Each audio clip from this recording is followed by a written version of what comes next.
Good morning, everybody. Today we are going to explain Russia's sphere of influence, allies, strategies, and balance of power, taking into account the Ukrainian conflict, otherwise known as the Euromaidan of 2013.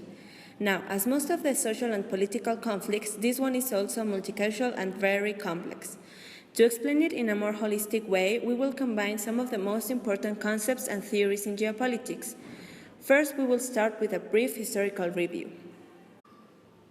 In the 9th century, it arose a federation of Slavic tribes that nowadays comprises the territories of Ukraine, Russia, Belarus, Moldova, Poland, Slovakia, and Romania. Its name was Kievan Rus, and it lasted until the 13th century.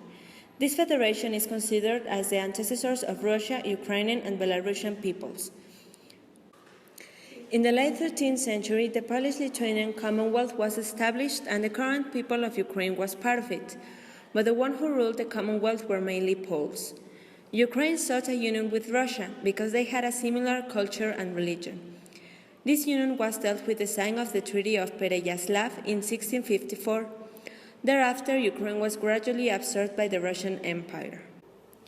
Later, with the outbreak of communism in the 20th century, Russia, Ukraine, and other countries such as Belarus, Azerbaijan, Georgia, Armenia, Latvia, Lithuania, Moldova, Estonia, Uzbekistan, and Turkmenistan formed a federation, the USSR, that was centralized on Russia.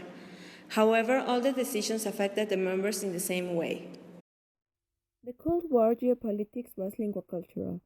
The Cold War was an ideological and political economic conflict. US and the Soviet Union were the two principal powers. Third world countries could not be treated as passive objects of imperialist competition. They had to be wooed, and often they resisted. This limited the ability of the superpowers to extend their influence. Unlike in the previous period, the world map was no longer a vacuum, waiting to be filled by a small number of great powers. The Cold War geopolitical order came undone with the collapse of the Soviet Union in 1991. Finally, after the fall of the Soviet Union in 1991, most of the countries and nations that comprised it became sovereign, among them Ukraine. So as we can see, both countries, Ukraine and Russia, have been tied up along history. Now, what happened in Ukraine? Basically, it all started when President Viktor Yanukovych suspended negotiations with the European Union for a political and economic agreement in 2013 and accepting a treaty with Russia instead. In this agreement, the European Union offered Ukraine 610 million euros in budget if Ukraine accepted loan terms imposed by the International Monetary Fund and the Free Trade Agreements. Russia threatened crippling economic retaliation if Ukraine signed the deal, and offered a one-third discount on natural gas and $15 billion. To understand this, it's important to note that Ukraine is divided into pro-Russians and pro-Europeans. So accepting a Russian treaty instead of the European one caused an outbreak of protest by Ukrainians who sought closer relations with the European Union than with Russia. This happened in the capital, at Kiev's Maidan Square.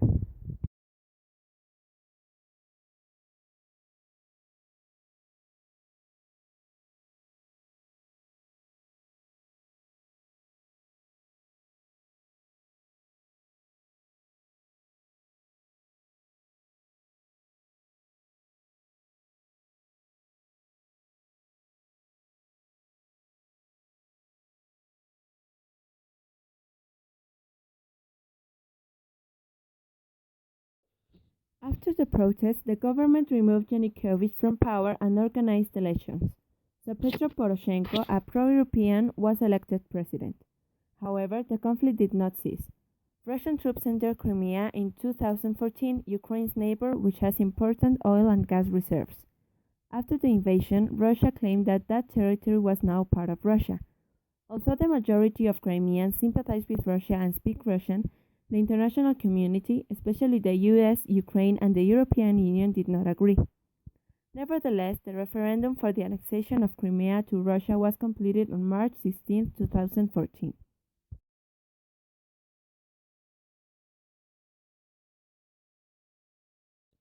Now, we will explain Russia's current foreign policies and the conflicts in which it is involved, through a model that combines classical and feminist approaches with the theories of Haushofer and Spykman from an ideological geopolitical perspective, in order to accomplish the most holistic explanation as possible, analyzing political, economic, geographical, and social aspects.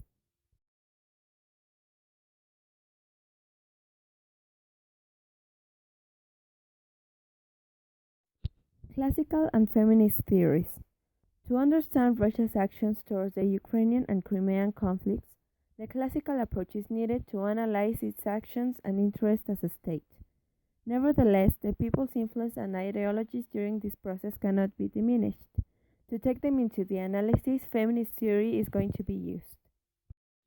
In this model, the state is the main actor in international relations, as in the classical theory, and acts in order to obtain political and economic power. However, it can be influenced by social forces in certain circumstances, especially if social movements are strong enough to destabilize the state's political power.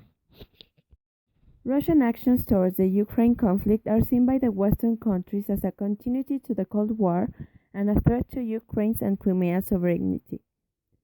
Although Russia's interests in Ukraine are still unclear, some analysts say Russia is interested in Ukraine to prevent a genuine change in the current dysfunctional system, modernization according to the European standards, and a pro-Western foreign policy. The Ukrainian conflict, which was triggered by protests against Viktor Yanukovych's decision to take a Russian deal instead of the European option, and the fact that this accomplished the election of Petro Poroshenko, not for Russian, is an example on how people can affect the state's decisions. Through the 20th century, Eastern Europe had been a territory of constant conflict due to its location between the Eastern and the Western worlds. German geopolitician Karl Haushofer developed the concept of Mitteleuropa to refer to this area, more specifically Germany, which means being between two or more opposite or different geographical spaces, whose geographical position between the Western European civilization and the Eastern Russian world had a greater political and cultural meaning. Nowadays, Ukraine is both ideologically and geographically between Russia and the European Union. This position has created a division between pro-Russians and pro-Europeans in the Ukrainian territory, complicating the conflict and making it harder to solve. In the theory of American geopolitician Nicholas Spykman, the world is divided in the Old World, conformed by Eurasia, Africa, and Australia, and the New World, which included the Western Hemisphere and the Americas, dominated by the United States. Spykman's theory somehow predicted the rise of Russia as an opponent to the United States during the Cold War.